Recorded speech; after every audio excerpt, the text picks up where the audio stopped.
Friday, December 12th, 2025. Today on The Young and the Restless, Kane takes a detour en route to meet Lily, Lily lays into Audra, and Sharon makes a confession. At Crimson Lights, Kane wants to pick up Lily for the launch party, but she insists they meet in the foyer of the club instead. She warns he'll have to look ginchy thanks to the 50s theme. Taking her hand, he thanks her. It's a chance to have fun together. Lily repeatedly reminds Kane of their arrangement. This is not a date. Ashby promises there will be no expectations. He'll see her at the club later.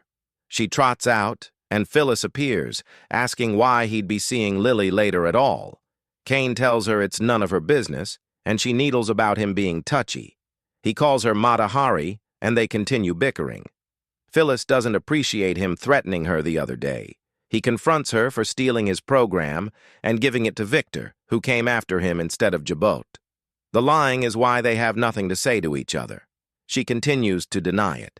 Kane invites Phyllis to be truthful, and they bicker at length about her trustworthiness and his suspiciousness. She lobs, "Screw you." They move to the patio and keep yelling at each other until she confesses, "I did it. I stole your precious AI program." She used it as a bargaining chip to get what she wanted. She then accuses him of using her. "Guess what? I was using you. Me too. I was using you. Two can play that game." At the club bar, Audra is alone, fuming over Holden's nerve. She flashes back to showing up in the shadow room when he was tending bar. Sienna reluctantly left for the night, glaring at Audra as she went. Audra justified stealing the money from the handsy man and explained to Holden that he's called the cops on her.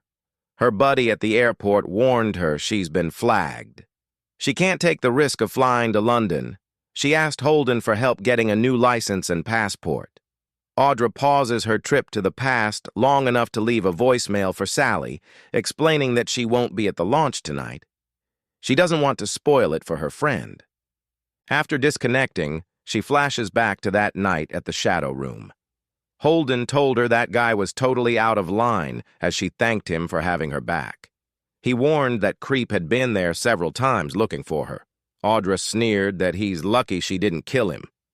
Just then, the jerk walked in and said, "I'd like to see you try." Audra recalls the handsy man threatening her and demanding his money back, but the memory is interrupted by Lily's arrival at her side. She lays into Audra for staying in town. "You must be a glutton for punishment." Audra doesn't want to engage, but Lily keeps up with the nastiness. They get into it, and Audra tells Lily she's a fool for even talking to Kane. Lily goes after her for hurting Nate. Audra urges her to simply avoid her. She has no idea what she's been through. She had to learn to take care of herself so she's not intimidated by self-righteousness phonies like her. Suddenly, Nate appears. Nate wants them to move on. Audra explains that she was minding her business when Lily came up to her and started telling her to leave town. Flouncing out, she warns Lily she'll be sorry she crossed her. Lily laughs to Nate. At least she's gone for now. She sneers that they may never be rid of Audra Charles. At Sharon's place, Noah demands to know why Sienna wants to leave. She stubbornly declares she's made up her mind. He won't hear of her leaving. Sharon tells her son he can't force her to stay. Nick backs her up. Sienna thinks it's best to leave before Mitch shows up. Noah gets all overprotective, and she suggests Matt may be the one who needs protection from her. Sharon and Nick watch as Noah and Sienna keep debating her plan to leave Genoa City. Noah wants to know what happened to cause her change of heart. He asks his mother if she talked his lover into leaving. Sienna insists the decision was hers alone. Noah asks to speak to her alone, so Nick and Sharon head outside, where the blonde confesses that she may be the reason Sienna suddenly decided to leave. Nick learns that Sharon told Sienna that being in a relationship with Noah is not what's best for him. Nick points out she could be a catalyst for Matt to return so they can catch him. Inside, Noah and Sienna are still arguing. He warns if she leaves, he'll go with her. He's fallen in love with her. Sienna has fallen for him too, and it may be the worst thing for both of them. On the porch, Nick will do what he can for Sienna, but his priority is protecting the family. Sharon assures him that's not cold. It makes perfect sense. Inside, Sienna reminds Noah she's married to a psychopath who wants him dead. Noah thinks their love is all that matters. Sienna lets him know that Victor and Sharon think she's a magnet for trouble. There's nothing Noah won't face for her. They're in this together. They kiss. On Crimson Light's patio, Kane thinks it's time Phyllis admitted she was stringing him along. Phyllis warns he's made an enemy of her and reminds him what she's capable of. He taunts, "Take your best shot." At the Overlook, a tearful Audra remembers being there with Nate. He told her he believed in her. She thought she'd finally found the person who would be by her side. Gulping, she flashes back to that night at the Shadow Room again. The handsy man threatened Audra and swung at Holden, who grabbed him and punched him. She screamed and ran into Holden's arms as the creep fell to the floor. When the man doesn't move, they realize there is blood all around his head. In the present, Audra hugs herself and cries. At the club, Nate wants Lily to let this thing with Audra go and move on. Lily hates him having to run into her everywhere he goes. Nate assures her he's getting past it and is moving on. Talk turns to their 50s outfits, and he suggests they go to the party together. Lily admits she's agreed to go with someone. He shakes his head. "Please don't tell me that someone you agreed to go with is Kane Ashby." At Crimson Lights, Kane taunts Phyllis that she'll never have anything of her own and will always ride someone else's coattails. She retorts that he rode his father's coattails and stole a defenseless woman's money. Phyllis accuses him of using her. He accuses her of using him when she slept with him. She snaps, "You slept with me to get me to confess to stealing the software." He yells, "No, I slept with you knowing you stole it." Phyllis raises her hand to slap him. He grabs her arm and pulls her into an angry, passionate kiss. At Sharon's place, she and Nick go back inside, where Noah announces that Sienna has agreed to stick around. Nick thinks it's the right choice safety-wise, but Sharon doesn't look happy. At the club, Matt Clark walks up to revolving doors and mutters, "I forgot how much I hate this place." The air in Genoa City seemed unusually sharp, as if the crisp winter chill had seeped into every crack of the drama unfolding. Crimson Lights buzzed with its usual rhythm, but tension brewed beneath every friendly greeting and steaming cup of coffee. Kane Ashby stood near the counter, checking the time again. He was early, but not without reason. He wanted to be the one to greet Lily with a smile that didn't carry expectations, just a moment of shared history wrapped in nostalgia. But Lily had made it very clear. This was not a date, just a themed night out. Still, as he fiddled with the button of his jacket, there was a sliver of hope lodged in his chest. He smiled when she approached, dressed in a vintage 1950s-inspired outfit. She looked radiant, but she kept her tone cool. "I said we'd meet at the club, Kane," she reminded him, though a hint of softness flickered in her eyes. He offered a hand, which she took briefly. "50s theme," she reminded, "so you better look ginchy." He grinned. "It's not every day I get to dress like a greaser for you." But before they could part ways, a familiar voice cut through the din. "Why would you be seeing Lily later at all?" Phyllis Summers stepped out from the shadows like a firecracker, arms folded, eyebrow cocked. Kane's smile disappeared. "None of your business," he snapped. And so it began, the verbal fencing match between two ex-lovers who had no room for apologies. Phyllis needled him about being touchy, and Kane threw back a jab, calling her Mata Hari. Their sparring drew curious glances as it turned from sarcastic jabs to full-blown accusations. He confronted her again for stealing his AI program and handing it to Victor. Phyllis denied it with practiced venom, but Kane saw through her. "You betrayed me. That's why we're standing here like this." They continued their battle until it boiled over on the patio. "Fine," Phyllis blurted out, her voice cutting through the cold air. "I did it! I stole your precious AI program!" There it was, truth laid bare. She'd used his invention as a bargaining chip, not out of malice but out of ambition. Still, it didn't excuse the betrayal. "Guess what?" she snapped. "You used me too."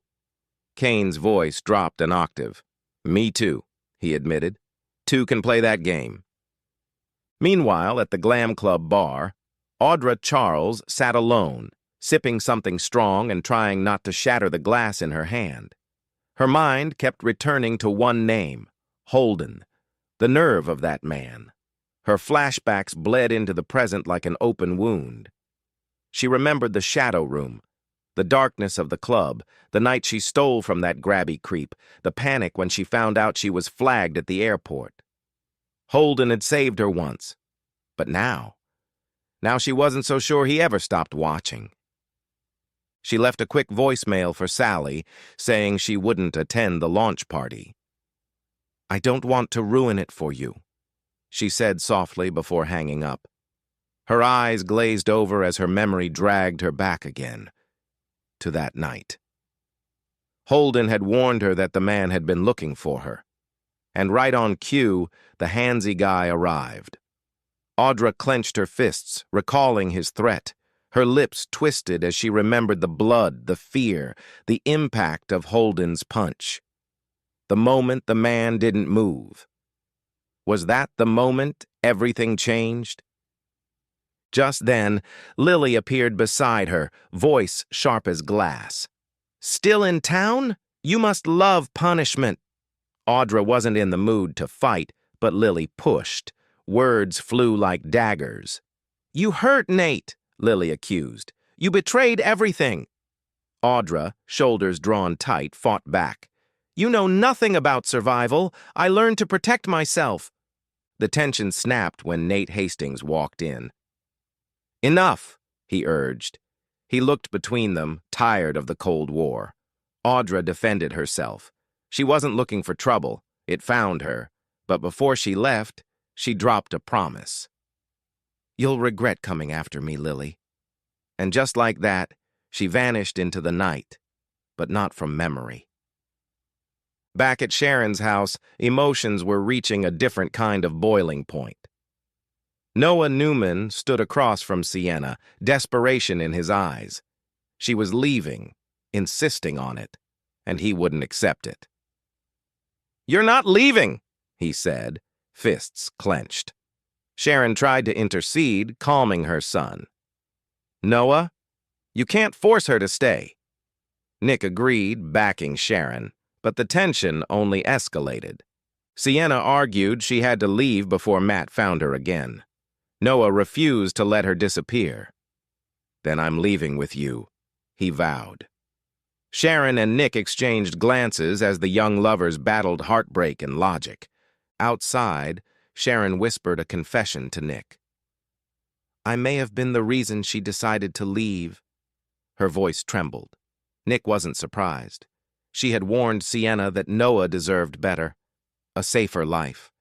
But now, with Matt still lurking in the shadows, Nick wasn't so sure Sienna's exit was wise. "She could be the bait we need," he murmured. Inside, Noah made one last plea. "I love you," he said, raw. Sienna's voice cracked. "I love you too. That's why this is dangerous." She reminded him. She was married to a maniac.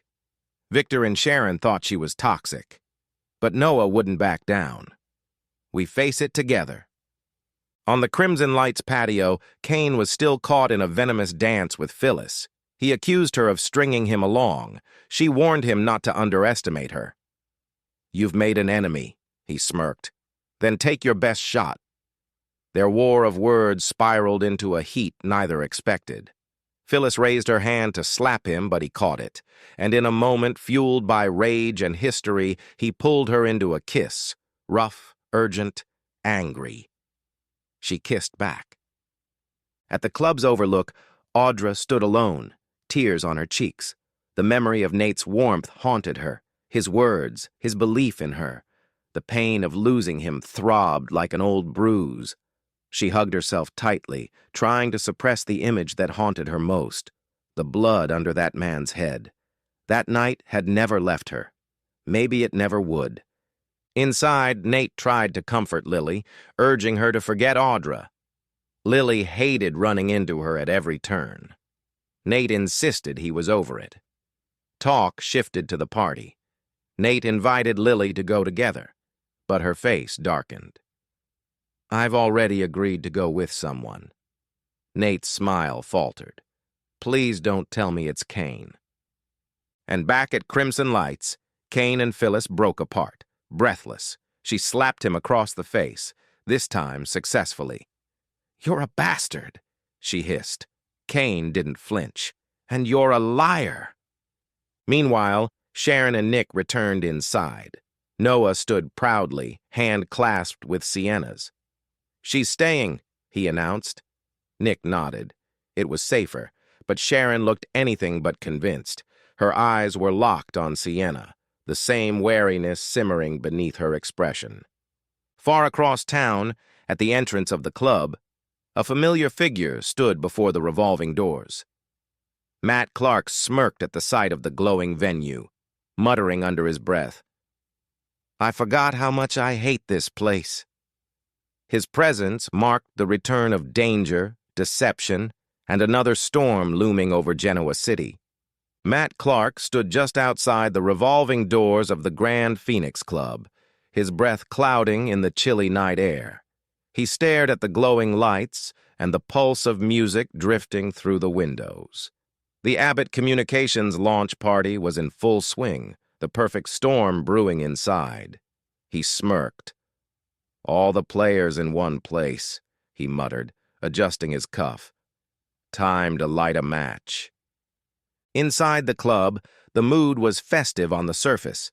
Flared skirts, leather jackets, milkshakes, and mock jukeboxes created the illusion of the 1950s. But beneath the glamour and glitter, secrets simmered. Nate Hastings nursed a drink near the edge of the bar, his eyes darting across the room until they landed on Lily. She entered with Kane on her arm. Not romantically, but close enough to make Nate's jaw tighten. Lily noticed his gaze and looked away, already feeling the tension tug at her spine. Kane, sensing the shift in her posture, leaned in. "Want me to get us drinks?" She nodded without answering. He disappeared into the crowd, leaving her in the sights of her ex-lover. Nate approached slowly, trying to read her face. "You look good," he said. "I know this isn't exactly your scene." Lily's tone was cool. "It's for Sally." She asked. I said yes. That's all. Nate glanced toward Kane, who was chatting with the bartender. "So, you and him?" She cut him off. "It's not a date."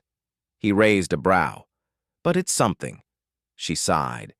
"It's a mess." Meanwhile, Phyllis arrived in a fury, eyes blazing, lips still tingling from the kiss she didn't want to admit she enjoyed. She stormed past the guests, looking for Kane. She found him at the bar, flirting harmlessly with a waitress. "Having fun?" she hissed. He turned and smirked. "Nice slap, by the way. My cheek's still ringing." Phyllis stepped closer. "You think this is a game?" Kane leaned in with deliberate calm. "Isn't it?" Before she could fire back, Lily spotted them. "Seriously?" she snapped. "Couldn't even last one night without creating a scene?" Kane turned. "Relax, Lil. We're just reminiscing." Phyllis crossed her arms. "Oh, I'm reminiscing all right. About the night I gave you everything and you turned it into a power play." The trio argued until Devin appeared with Amanda, cutting through the noise. "Guys, tonight's not about you. It's about the launch." His tone brokered no argument. "Keep it clean or go home." Kane and Phyllis backed off, but not without a final stare-off. Lily shook her head, feeling like she was standing between two arsonists, holding matches. Out on the patio, Audra clutched a champagne glass as if it might anchor her. She hadn't wanted to come, but something inside her refused to hide. Her mind kept rewinding to that night. The blood, the body, Holden. She told herself it wasn't her fault. That creep came at her. Holden only defended her. Still, the guilt was poison. She didn't notice Nate approaching until he said her name. Audra. She turned, instantly tense. Didn't expect to see you. Nate kept his voice low. You okay? She forced a smile. Define okay. He stood beside her, silent for a beat. That night, something happened, didn't it? She went rigid. Drop it. Nate didn't press. For what it's worth, I'm not your enemy. Just then, Matt Clark stepped through the main entrance of the club. He didn't bother disguising himself. If anything, he craved the reaction. A few heads turned. Nick and Sharon had just arrived and spotted him from across the room. Nick stiffened instantly. What the hell is he doing here? Sharon's eyes narrowed. He's not hiding anymore. Nick approached him head-on. You've got nerve showing your face. Matt smiled with venom. Missed you too. Security began to notice the tension, but Matt lifted his hands in mock innocence. Just here for a party. No crimes committed yet. Nick stepped closer. You stay away from my family, especially Sienna. Matt's smile widened. You mean your son's tragic little girlfriend? Oh, I'm not done with her yet. That was the moment Noah walked up behind them, fists clenched. You're not going near her again. Sharon followed, voice sharp. This ends now, Matt. You're not welcome in this town. Matt leaned in, whispering low enough for only Noah to hear. She never told you what really happened that night in Los Angeles, did she? Noah shoved him, hard enough that the bouncers started closing in. Get him out, Nick barked. But Matt didn't resist. He allowed himself to be escorted toward the door, calling out one final line. Tick-tock. The truth always finds a way. Back inside, Sienna, who had been avoiding the main party floor, felt the tension ripple from the hallway. She clutched her phone, wondering if she should have left after all. When Noah returned, face flushed, she asked, Was that Matt? He nodded. He's gone, but he's planning something. Sienna's voice trembled. He's always planning something? She pressed her forehead to Noah's. Promise me, whatever comes next, you won't turn on me. Noah cupped her face. You saved me. I'm not going anywhere. They kissed, a moment of peace before the chaos they both sensed coming. Elsewhere in the club, Devin gave his speech about Abbott Communications' vision, flanked by Sally and Amanda. Applause followed and cameras flashed. But the real story wasn't in the spotlight, it was in the shadows. Audra spotted Holden by the back bar. Her breath caught. He hadn't noticed her yet. Her first instinct was to run, but instead she crossed the room and planted herself in front of him. You're not supposed to be here, she whispered. He didn't flinch. Neither are you. They exchanged tense words. She asked if he'd told anyone. He shook his head. Not yet. Her eyes filled with tears. If it comes out... He cut her off. I know. Neither noticed Lily watching them from a distance, suspicion growing. On the rooftop of the club, Sharon and Nick took a breath of fresh air. He's not going away, is he? Sharon asked. Nick shook his head. We need a plan. A real one. Before someone else gets hurt. She stared out into the city. I think it's already too late for that. As the night wore on, Kane found himself alone on the terrace, drink in hand. Phyllis joined him, silent this time. No accusations, just quiet. We're poison to each other, she murmured. Kane nodded. Yeah, but we burn bright. In a corner, Lily watched Nate chat with Amanda, her emotions tangled. She wasn't sure who she was angrier with, him, Kane, or herself. When Nate caught her gaze, she looked away, but her chest ached. And across the street, in a black car parked under a flickering lamppost, Matt Clark sat in the driver's seat, watching the club. He tapped a flash drive against the steering wheel. On it was everything. The AI program, the surveillance footage, the medical report from LA, and a voice recording of a conversation Sienna never meant anyone to hear. He smiled. Time to burn it all down.